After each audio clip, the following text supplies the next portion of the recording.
आज कई बड़ी खबरें आपके सामने लेकर आया हूं। खबर नंबर एक, मोसाद का हेडक्वार्टर ध्वस्त। जी हां, एक सटीक टारगेट और उसके बाद मोसाद का हेडक्वार्टर ध्वस्त हो जाता है। खबर नंबर दो, आपको दिखाऊंगा कि कैसे एक मिसाइल ईरान की तरफ से दागी गई, जिसको रोकने के लिए 12 इंटरसेप्टर दागे गए, लेकिन ना वो उसे इंटरसेप्ट कर पाए, तब तक दूसरी मिसाइल ने टारगेट हिट किया। हालत खराब है इजराइल के अंदर। तो वहीं आपको दिखाता हूं, एक साथ 768, 768 सटीक आंकड़ा है ये। 768 जगह पर सायरन बजने लगते हैं। तो क्या इतनी ही तादाद में ईरान ने इजराइल पर मिसाइल दाग दी थी? और भी कई महत्वपूर्ण खबरें, कैसे इराक से खबर निकली और कितनी बदतमीजी पर उतर आता है कोई इंसान, वो भी देखिएगा। क्या कह रहे हैं इमैनुअल मैक्रो, फ्रांस के राष्ट्रपति, और उनकी पत्नी के लिए डोनाल्ड ट्रंप, जरा सुनवाऊंगा आपको। थोड़े दिन पहले सऊदी अरब के क्राउन प्रिंस को गाली बकी थी, और अब इनके लिए। नमस्कार, मैं हूं प्राज्वल गौतम और आप देख रहे हैं टाइम्स एक्सप्रेस। पहले ये खबर देखिए क्या है। ये पूरा जलकर स्वाहा।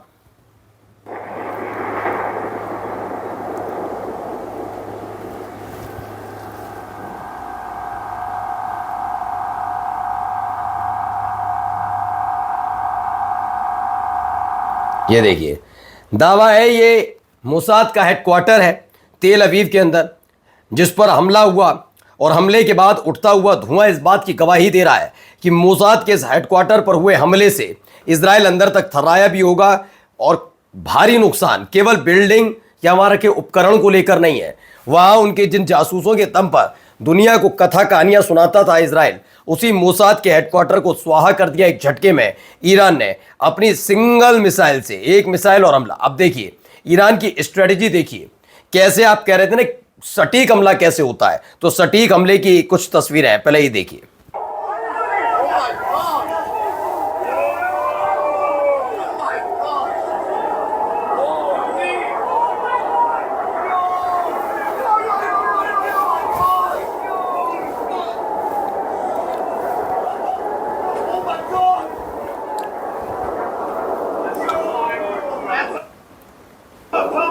ये देखिए, तो ये 28 सेकंड की पूरी वीडियो का क्या है लेगा जोखा, मैं समझाता हूं। पहले एक मिसाइल ईरान की तरफ से दागी जाती है। जैसे इस बात की जानकारी पता लगती है, इजराइल की तरफ से इंटरसेप्टर दागे जाते हैं। ये पहले समझ लीजिए, इजराइल जो इंटरसेप्टर जो भी दागे जा रहे हैं, उसकी कीमत और ईरान की मिसाइल की कीमत में बहुत भारी अंतर है। मतलब दुगनी तिगनी महंगी है इंटरसेप्टर। अब इंटरसेप्टर एक दो नहीं, 12 इंटरसेप्टर दाग दिए जाते हैं सिर्फ एक मिसाइल को रोकने में, और भारी नुकसान तो होता ही। तब तक ईरान एक और मिसाइल दाग देता है, और जैसे ये मिसाइल दागता है सीधे टारगेट पर जाकर लगती है। ये हालात ईरान ने इजराइल के सामने बना दिए हैं। आइए अगली खबर जरा देखिए। क्या 768 मिसाइलें एक साथ दाग दी? क्योंकि 2400 अलर्ट जारी हुए, 768 शहर है। ईरान के मिसाइल हमलों में दहशत में इजराइल। तो क्या 2400 के करीब ये मिसाइलें दागी गई, ड्रोन दागे गए? क्यों कह रहा हूं, देखिए ईरान ने इजराइल पर बीते कुछ घंटों में मिसाइल हमलों को तेज कर दिया है। हालात तेजी से गंभीर होते नजर आ रहे हैं, और लगातार सायरन बजने से लोगों में डर का माहौल बना हुआ है। मिली जानकारी के मुताबिक सिर्फ पिछले एक घंटे में इजराइल के 768 शहरों और कस्बों में मिसाइल हमले के अलर्ट जारी किए गए। यह आंकड़ा हालात की गंभीरता को दिखाता है, जहां एक बड़ी संख्या में इलाकों को सतर्क किया गया कि भैया इतनी सारी मिसाइलें आ रही हैं, जहां जगह मिले छिप जाना, हमारा कोई लेना देना नहीं। सोचिए 2400 अलर्ट जारी किए गए एक दिन में, एक घंटे के भीतर। अगर ये हालात है तो क्या हुआ होगा। अब देखिए इराक में भी ये धुआं उठता नजर आता है। ये देखिए, बेतहाशा धुआं आसमान को छूता हुआ, कई फीट ऊंची लपटें, और इन सब के बीच धुआं बेतहाशा। ये इराक के इरबिल से फिर निकली तस्वीर। इराक का तो ये इलाका समझ लीजिए बड़ा नॉर्मल वाला इलाका हो गया है, और ये इलाका ये जब हुआ है तो उसके बाद के हालात आपके सामने हैं। Massive flames at an oil refinery in Erbil province, ठीक है ना। इरबिल, इराक के इरबिल में ये ऑयल रिफाइनरी पर अटैक हुआ, और उसके बाद की ये तस्वीर निकलकर सामने आती है। हर तरफ ऐसे ही धुएं के गुबार नजर आता है। और अब आइए एक और सटीक हमला दिखाता हूं यहां पर भी आपको।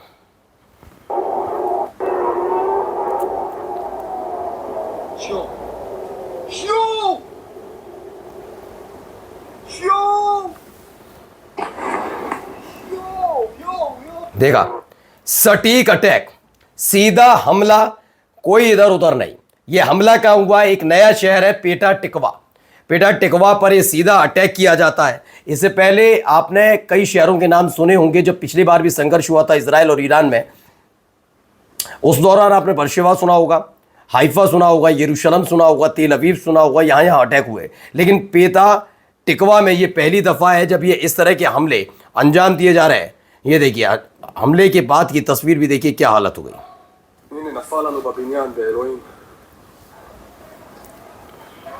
ये देखिए कांच टूट गया पूरी तरीके से।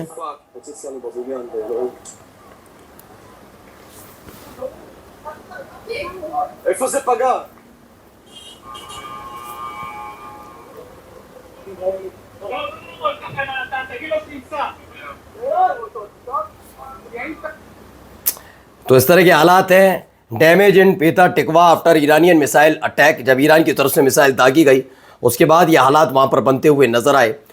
अब अमेरिका के अंदर क्या हो रहा है वो बाद में दिखाऊंगा, लेकिन पहले आप जरा ये भी देख लीजिए एक और इजराइल में क्या हालात है।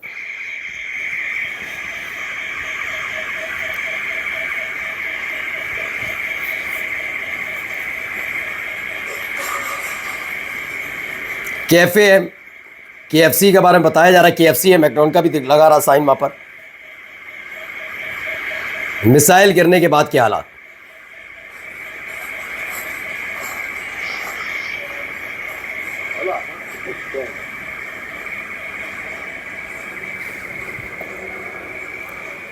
तो ये दावा किया जा रहा है कि इजराइल के किरियत शिमोना से विध्वंस की तस्वीरें हैं।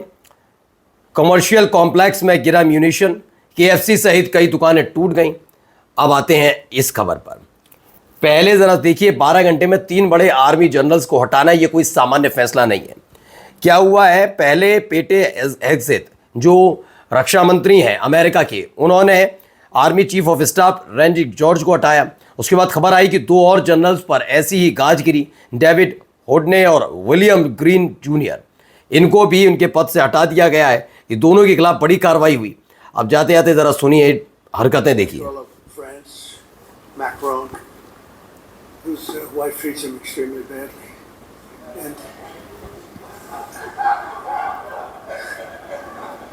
Still recovering from the right to the job. And I say, Emmanuel, we'd love to have some help in the Gulf, even though we're setting records and knocking out bad people and knocking out ballistic missiles. We'd love to have some help.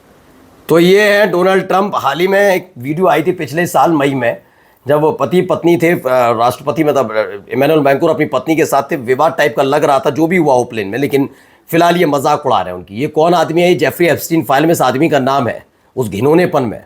और पति पत्नी के विवाद पर मजाक क्या कहते हैं भाई। मैंने मैक्रों को फ़ोन किया जिनकी पत्नी उनके साथ बहुत बुरा बर्ताव करती है, वह अभी भी राइट टू द जॉ से उबर रहे।